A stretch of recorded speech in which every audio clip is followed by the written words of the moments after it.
When you've installed a new set of brake pads, the job isn't done until you've broken them in.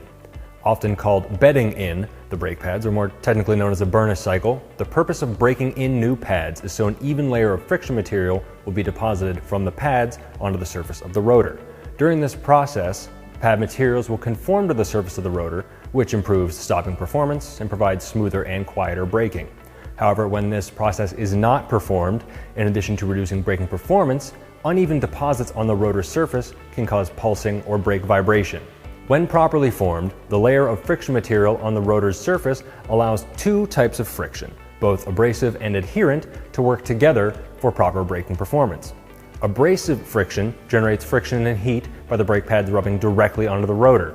This causes rapid wear of the pads and rotors because the heat breaks down their molecular bonds. Adherent friction is different. It occurs when a thin layer of the brake pad material is transferred onto the rotor during the break-in process. This thin layer is what contacts the brake pad, and the process of adherent friction causes the molecular bonds of the friction material to break and reform instantly, which reduces wear on the rotor. Proper brake performance, or the transfer of kinetic energy to thermal energy, relies on both types of friction. They must be balanced with the composition of different pads and different rotors as well, which is why the break-in procedure can differ slightly. The basic process, however, is always similar and should be followed if no specific procedures are specified. An effective break-in requires approximately 200 stops. To begin with, you should perform 20 slowdowns from 50 miles an hour down to about 20, using no more than moderate braking pressure.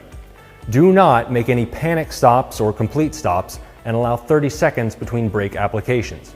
If you are forced to stop, leave enough distance to allow the vehicle to roll slightly, and put the vehicle in neutral if you need to.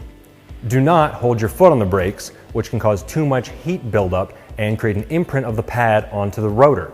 When it's not realistic to perform 200 stops, like if you're in a repair shop, performing the initial process is the most crucial step.